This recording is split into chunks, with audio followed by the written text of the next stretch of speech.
আসসালামু আলাইকুম। এসএসসি 2026 পরীক্ষার আর মাত্র কয়েকটা ঘন্টা বাকি আছে। এখন বাজে রাত 2টা। তোমাদের রাত পোহালেই হচ্ছে তোমাদের পরীক্ষার ঘন্টাখানিক যে সময়টা, এই সময়টা লাস্ট সময় তুমি কি করবে? এখন আর পড়াশোনার নতুন কোনো কিছু পড়ার দরকার নাই। যা সকালে উঠে তুমি কি করো, চোখটা বুলাও, যেগুলো পড়ছে এতদিন যাবত সেগুলো জাস্ট একটু চোখ বুলে যাও, এছাড়া আর কিছু করার দরকার নেই। আর দোয়া তো সবার জন্যই, বাবা মার কাছে সবসময় দোয়া নিয়ে যাবা। আর হচ্ছে সবসময় একটা কথা বলি, এটার বেনিফিট আমি নিজেও পাইছি। যাওয়ার আগে অবশ্যই 2 রাকাত নফল নামাজ পড়ে যাবে। যে যে ধর্ম আছে সেই ধর্ম অনুযায়ী তোমরা যা পালন করা উচিত সেগুলো আর কি পালন করে যাবা, আল্লাহর কাছে চাবা বা তোমাদের যা যা ধর্ম অনুসারে চেয়ে যাবা ইনশাল্লাহ। ওকে, তোমরা আমার সামনে যে ফর্মটা দেখতে পাচ্ছ, এই ফর্মটা হচ্ছে তোমাদের জন্য পরীক্ষার জন্য খুবই ইম্পর্ট্যান্ট। কারণ এখানে তোমরা হচ্ছে খুব ভালো পরীক্ষা দিয়ে আসতো, কিন্তু হচ্ছে দেখবা যে অনেক সময় নাম্বার আসে না। কেন আসে না? কারণ হচ্ছে আমরা ফর্ম ফিল আপে ভুল করি, বা হচ্ছে আমরা অনেকে জানি না। যেহেতু তোমরা 2026 এসএসসি পরীক্ষা দিচ্ছ, এর আগে কোনো বোর্ড পরীক্ষায় কোনো অংশগ্রহণ করো নেই, তাই জন্য তোমাদের জন্য এটা খুবই গুরুত্বপূর্ণ। আর এটা পূরণ করার জন্য তুমি কি কি দেখবা? প্রথমে দেখবা যে এটা হচ্ছে তোমার হচ্ছে যে সিকিউ যে তোমরা লিখবা, এই সিকিউর কভার পেজ। ওকে, আর এই সিকিউ কভার পেজে দেখবা এখানে এসএসসি এইচএসসি দুইটাই আছে। তুমি প্রথমে এসএসসিটা পূরণ করবা। ওকে, এখন তোমার এখানে রোল নাম্বার দেওয়া থাকবে। ধরো তোমার রোল নাম্বার, একটা রোল নাম্বার ধরো আমি এখানে লিখলাম যে এখানে একটা রোল নাম্বার দেওয়া থাকবে। তুমি রোল নাম্বারটা সুন্দর করে এখানে যেমন 2 আছে এখানে 2 পূরণ করবা, এখানে যে 1 আছে 1 পূরণ করবা, খুবই সেন্সিটিভভাবে। এখানে কোনো তাড়াহুড়া নাই, কোনো কিছু না, খুবই সেন্সিটিভভাবে তুমি এই ঘরটা তুমি পূরণ করো, রোল নাম্বারের জায়গাটা পূরণ করবা। ওকে, এখন এই যে রেজিস্ট্রেশন নাম্বার, তোমার যে রেজিস্ট্রেশন নাম্বারটা আছে, এই রেজিস্ট্রেশন নাম্বারকে সুন্দর করে লিখবা। এখানে সবচেয়ে একটা কথা বলি যে আমরা হচ্ছে রেজিস্ট্রেশন লেখার সময় আমরা ভাবি যে পিছন থেকে শুরু করব না সামনে থেকে শুরু করব। আসলে এইগুলো সামনে পিছনের দরকার নাই। তোমার হচ্ছে যে রেজিস্ট্রেশন নাম্বারের যে ঘরগুলো দেওয়া আছে, এই ঘর অনুসারে তোমার রেজিস্ট্রেশন নাম্বারগুলো দেওয়া আছে। তো তুমি হচ্ছে পিছন থেকে বা সামনে থেকে এরকম শুরু করার দরকার নেই। তুমি হচ্ছে ডিরেক্ট সামনে থেকে শুরু করবা, যেভাবে তোমার লেখার সুবিধা হয়। ওকে, কিন্তু ভুল করা যাবে না। খুবই সেন্সিটিভভাবে এগুলো কী করতে হবে, পূরণ করতে হবে। এখন আমাদের হচ্ছে বিষয় কোড, যেমন আগামীকাল হচ্ছে বাংলা প্রথম পত্র পরীক্ষা। আমরা জানি বাংলা প্রথম পত্রের বিষয় কোড কত? 101। তাহলে তুমি 101 লিখবা, এখানে 101 পূরণ করে ফেলবা।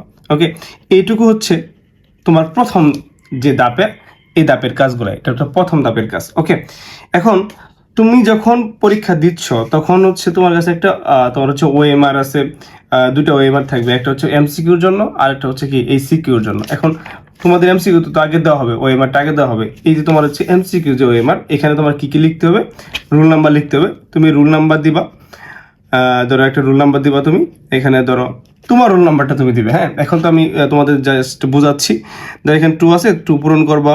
তারপরে 4-এর ঘরে 4 পূরণ করবা। নিচে নিচে তুমি খুব মনোযোগ দিয়ে এটা পূরণ করবা। ওকে, এখন এমসিকিউ যখন রেজিস্ট্রেশন নাম্বার পূরণ করে ফেলবা, এখানে রেজিস্ট্রেশন নাম্বার পূরণ করে ফেলবা 6-4 এরকম ধরে আমি একটা রেজিস্ট্রেশন নাম্বার দিলাম। ওকে,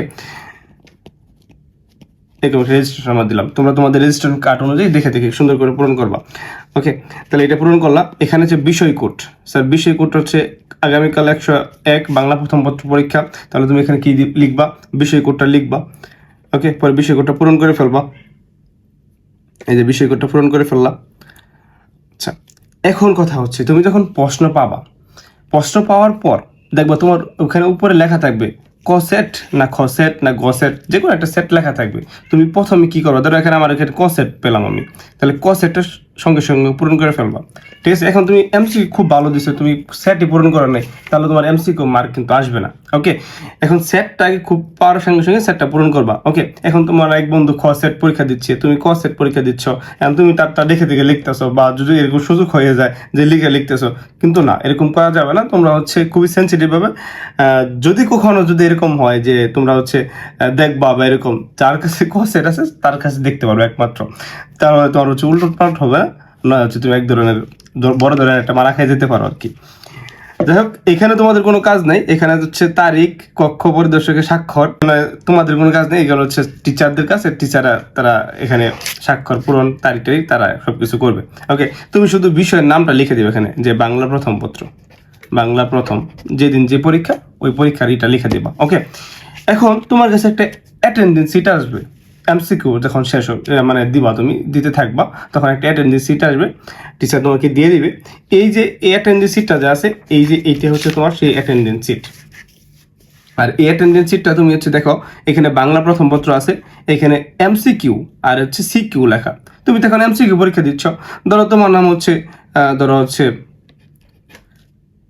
রায়হান, তোমার নাম রায়হান, তুমি রায়হান লিখবা, সিগনেচার দিছো, রায়হান লিখছো, লেখার পর এই যে বলছে MCQ and top cover OMR serial number, তোমার এমসিকিউর উপরে একটা সিরিয়াল নাম্বার ছিল না, এই যে সিরিয়াল নাম্বারটা, এই যে এই সিরিয়াল নাম্বারটা তুমি এখানে কি করবা, ওইখানে তুমি লিখে ফেলবা। মানে তোমার যে ওএমআরটা সারা দিবে, যে ওএমআর শিটটা যেখানে তুমি অ্যাটেন্ডেন্স সাইন করছো, ওইখানে তুমি এমসিকিউ সিরিয়াল নাম্বার লিখে পড়ো, যেমন হচ্ছে 26M, তারপর হচ্ছে 006-813, এভাবে তুমি ছোট করে লিখে পড়ো, ফুল জায়গাতে তুমি লিখে ফেলবো। আর এটা এখানে হচ্ছে ইনভিজিলেটরের স্বাক্ষর, এখানে তোমার কোনো কিছু দরকার নেই, তুমি এখানে সাইন করবা, আর এখানে তুমি এমসিকিউ যে সিরিয়াল নাম্বার, এটা খুব মনোযোগ দিয়ে লিখবা। আর এটা যদি তুমি ভুল করো, তাহলে তোমার হচ্ছে এমসিকিউ তোমার কভার পেজে আর খুঁজে পাবা না কোনোদিন, ঠিক আছে? তার মানে তুমি কি করবা, ফেল করবা। আচ্ছা, এখন আসি যে এমসিকিউর বেলাটা গেল, এমসিকিউ আশা করে বুঝতে পারছি সবকিছু।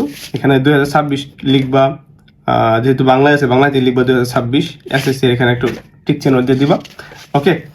এরপর আসি, যদি তুমি কভার পেজ নাও, আচ্ছা, যদি তুমি অতিরিক্ত উত্তরপত্র নাও, এই দেখো এরকম একটা অতিরিক্ত উত্তর পেজেই থাকবে, এখানে মোটা একটা খাতা থাকবে তোমাদের 4-5 পৃষ্ঠা মিলে, তোমরা হচ্ছে যখন স্কুলে পরীক্ষা দিতা তখন কিন্তু 1 পৃষ্ঠা বা 2 পৃষ্ঠা এরকম ভাবে দিত, কিন্তু আসলে বোর্ড পরীক্ষা অনেকগুলো পেজ মিলে একটা তোমার হচ্ছে অতিরিক্ত খাতা উত্তরপত্র তোমাকে দেওয়া হবে। আর এই উত্তরপত্র এখানে তোমার প্রথমে তোমার পূরণ করতে হবে। প্রথমে খাতা পাওয়ার পরেই তুমি বাংলা এই প্রথম পত্র বিষয় কোড 101, যেহেতু কালকের পরীক্ষা 101, প্রতিদিন যে পরীক্ষাগুলো হয় ওই অনুসারে তুমি বিষয় কোডটা বসাবা। পরীক্ষার তারিখ, যে দিন পরীক্ষা দিচ্ছ সেই তারিখটা বসাবা। কি বার পরীক্ষা দিচ্ছ, ধরো আগামীকাল হচ্ছে মঙ্গলবারের পরীক্ষাটা তুমি এখানে মঙ্গলবার লিখে ফেলবা, ওকে। পর্যবেক্ষকের স্বাক্ষর, এখানে একটু গুরুত্বপূর্ণ একটা আছে, তোমার হচ্ছে যখন তুমি খাতাটা নিবা, অতিরিক্ত উত্তর পেজ নিবা, তুমি দেখে নিবা যে পর্যবেক্ষকের স্বাক্ষর আছে কিনা। যদি স্যার এখানে পর্যবেক্ষকের স্বাক্ষর যদি না থাকে, তাহলে তুমি এই পেজটা স্যারকে বলবা যে স্যার ওইখানে যে ডিউটিতে যে থাকবে তাকে বলো স্যার এখানে স্বাক্ষর দেওয়া হয় না, আপনি স্বাক্ষর দিয়ে দেন। এখন তুমি ভাবলা যে না স্যার মনে হয় হচ্ছে খেয়াল করে নাই, যেহেতু স্যার সামনের দিকে আছে, তুমি পেছনের দিকে তোমার সিট, তুমি হচ্ছে আমি লিখতে থাকি, পরে স্যার এসে স্বাক্ষর দিয়ে দিবে বা স্যারকে বলবো, এরকমটা করবে না। কারণ অনেক সময় হচ্ছে কি টিচার যদি করে যে না এটা হয়তো তুমি নকল করে নিয়ে আসছো, যেহেতু স্বাক্ষর নাই আমার, টিচারে ভুল হতে পারে, এখানে তোমার ভুল করা যাবে না, তোমার সচেতন থাকতে হবে, ঠিক আছে? টিচার ভুল করতে পারে, যে স্বাক্ষর দিতে মনে নাই থাকতে পারে, কিন্তু তোমার খুবই সেন্সিটিভ কাজ করতে হবে। এই যেগুলো তোমার হচ্ছে তাদের কাছ থেকে পাচ্ছ, খুবই সেন্সিটিভ ভাবে করতে হবে। শুধু লেখা তুমি কি লেখছো তোমার, আর সবকিছু তাদের সেন্সিটিভ ভাবে করতে হবে, ওকে। কারণ এখানে যদি স্বাক্ষর টিচারের দেখে নিবে ভালো করে যে স্যার আসলে পর্যবেক্ষক স্বাক্ষর করছে কিনা। যদি স্বাক্ষর না করে তার কাছে স্বাক্ষর করে তারপর এইখান থেকে যে এই স্থান থেকে উত্তর লেখা আরম্ভ করতে হবে, তাহলে তুমি এইখান থেকে উত্তর লেখা আরম্ভ করবা, এইটুকু আবার খালি রেখো না, ঠিক আছে? এটুকু এখানে লিখবা, ওকে। এরপর হচ্ছে যে লাস্ট যে কথা বলবো সেটা হচ্ছে সিকিউর যে ওএমআরটা আসবে তোমার কাছে, দেখবা তুমি যখন লিখতে থাকবা তোমার কাছে সিকিউর একটা অ্যাটেন্ডেন্স সিট আসবে, ওইটাই আসবে যেটা তুমি লিখছো, এমসিকিউটা লিখছো, এখানে সিকিউরটা আসবে। তখন এখানে আবার তুমি কি দিবা, রায়হান তোমার নামটা দিলা, ধরো নাম দেওয়ার পর তোমার এখানে এই যে সিকিউর কভার পেজের যে নাম এটা আছে না, কোডটা আছে না, এই কোডটা তুমি এখানে সুন্দর করে বসাই দেবো, যেমন হচ্ছে T240 যা আছে তাকে লিখে দিলাম আর কি। এরপর হচ্ছে তোমার কাজ শেষ, ওকে। এখন লাস্ট কথা, তুমি উত্তরপত্র নিছো কয়টা? অতিরিক্ত উত্তরপত্র ধরো তুমি একটা নিয়েছো বা 2টা নিয়েছো, ধরো অনেকে 1টা বা 2টা, ধরো সর্বোচ্চ 2টাই নেয়, যে 2টা যদি নিলাম উত্তরপত্র, লাস্ট যখন খাতা জমা দিবা তার 5-6 মিনিট আগে তুমি উত্তরপত্রটা কি করে দিবা, বরাট করে দিবা, যে অতিরিক্ত উত্তরপত্র করা নিছো, 2টা নিছো, তাহলে 0 দিয়ে এখানে 2 দিবা। এখন অতিরিক্ত উত্তরপত্র না, অনেক সময় আমরা এই ভুলটা করে ফেলি যে স্যার আমি পরীক্ষা দিয়ে আসছি, গত বছর অনেকেই মেসেজ দিয়েছে যে স্যার আমি অতিরিক্ত তোমার হচ্ছে পরীক্ষা দিয়েছি, কিন্তু অতিরিক্ত উত্তরপত্রের কথা মনে নাই, যে লিখবো মনে নাই।